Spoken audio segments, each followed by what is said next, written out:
Hey y'all, hey, welcome back. It's me, and it's Wednesday, hump day, Wednesday. Yes, we're back.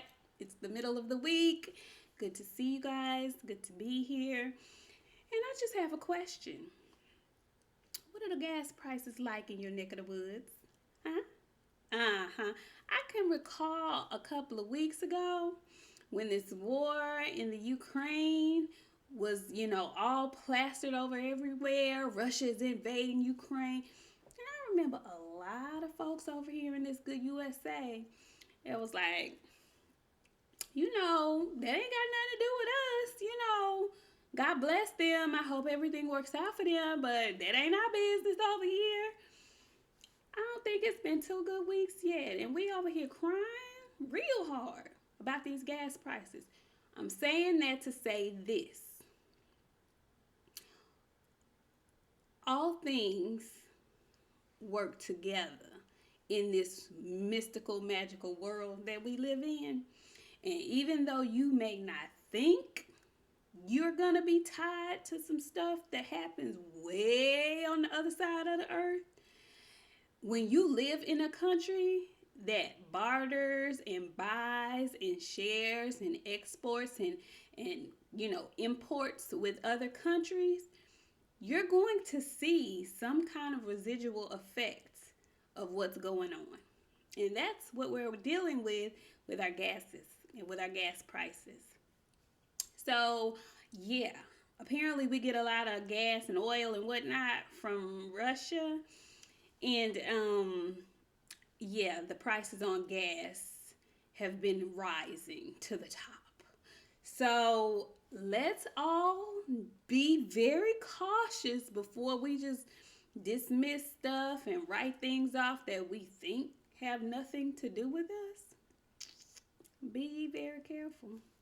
I've seen a lot of memes rolling around today and yesterday about folks who, really just are just losing their minds about these gas prices rising. And I know, like, during sometimes some of these folks be the same folks capping about what they got, where they going, what they doing, how they balling out of control, and you know, gas got you messed up like this. Interesting, very interesting.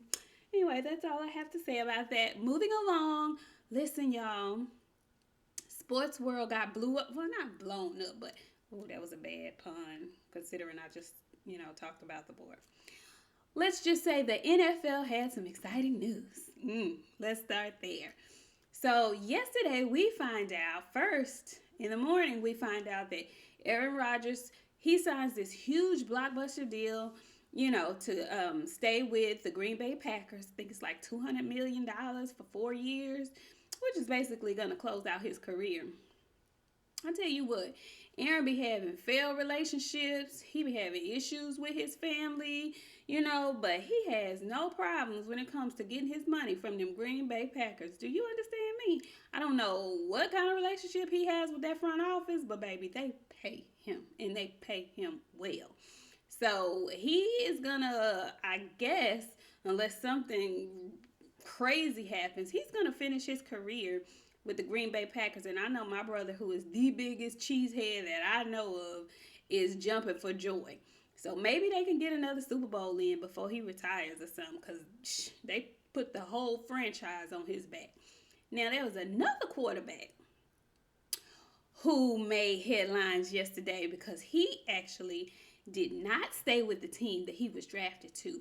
Mr. Russell Wilson is on his way to the Denver Broncos.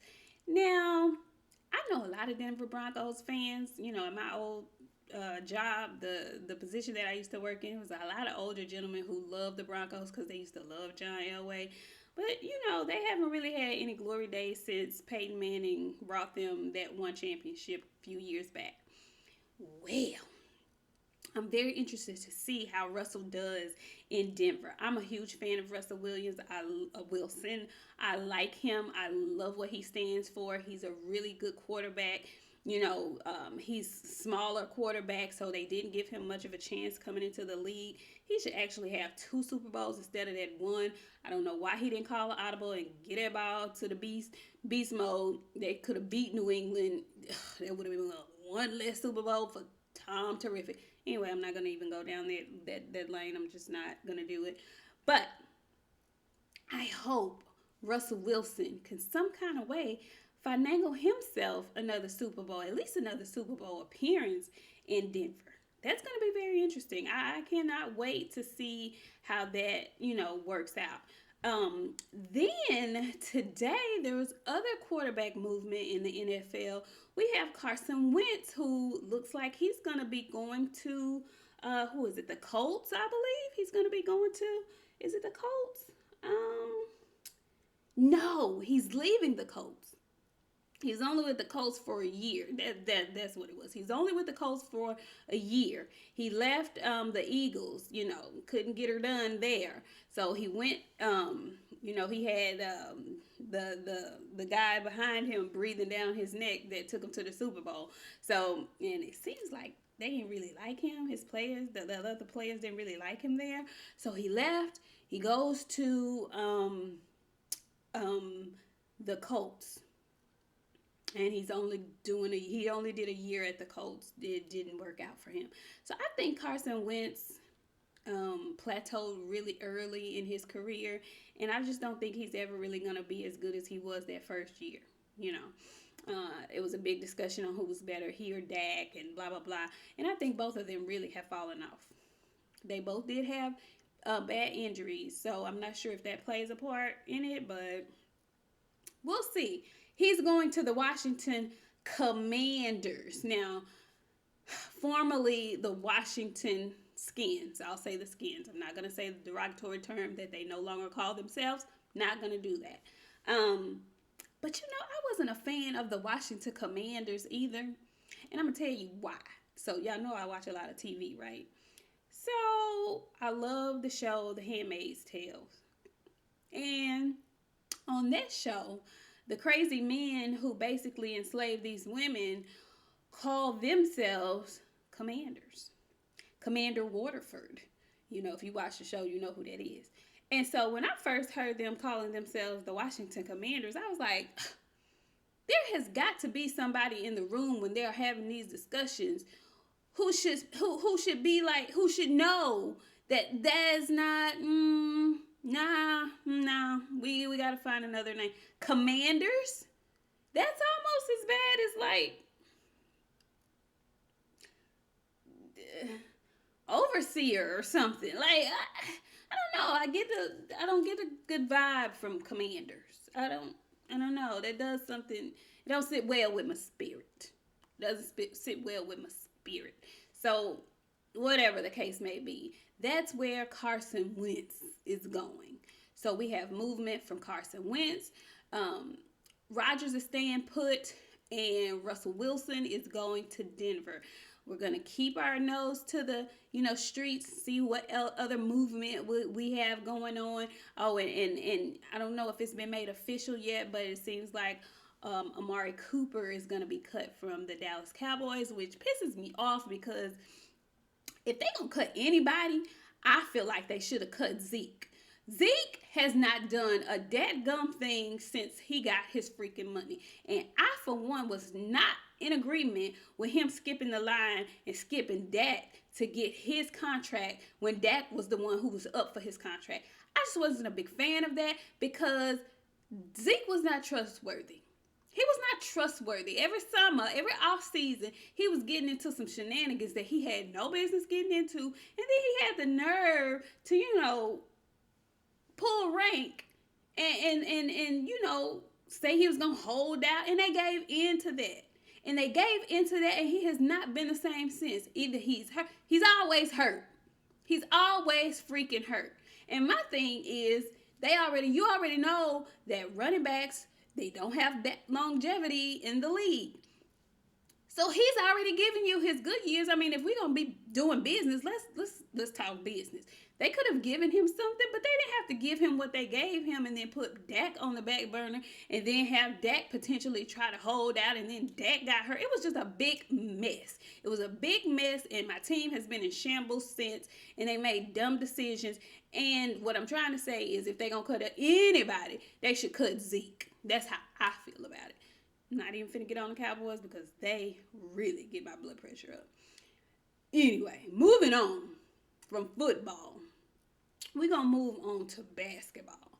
So basketball is winding on down. We getting to the playoffs slowly but surely.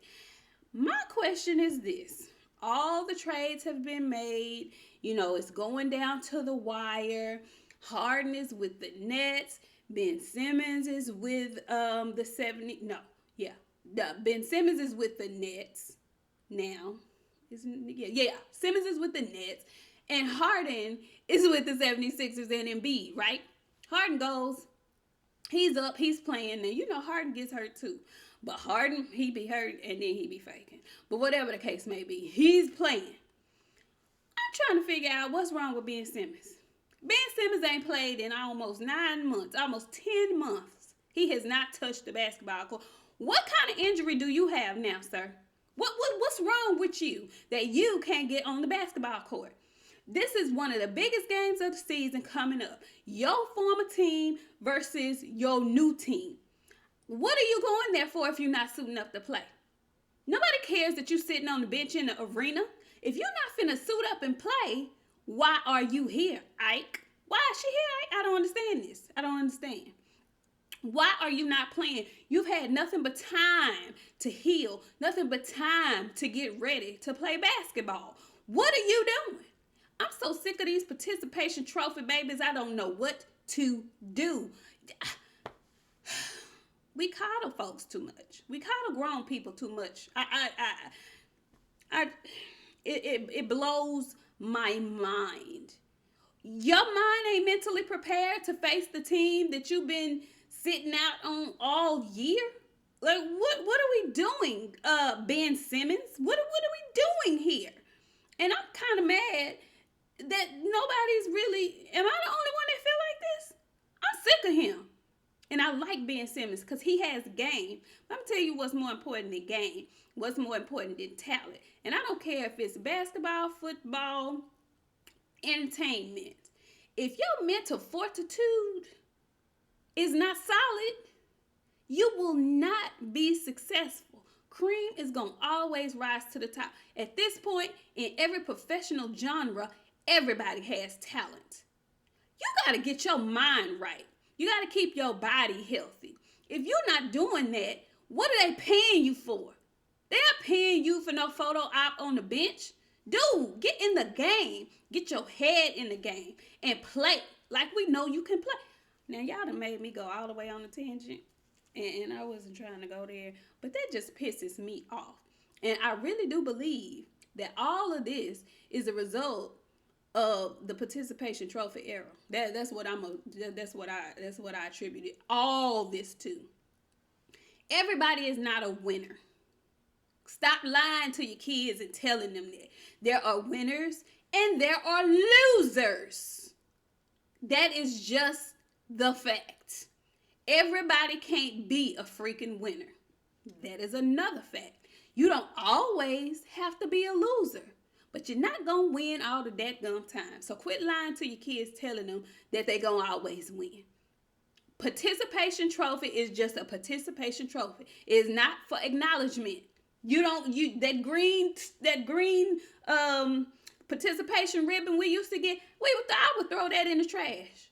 If my ribbon wasn't red or blue, I really wasn't happy to have it. And there's nothing wrong with that. Get out of this participation trophy state of mind, please, people. Okay? I was very much so looking forward to seeing some animosity, Ben Simmons' new team versus Ben Simmons' old team. And Ben Simmons is going to have his trifling self on the bench. Ugh.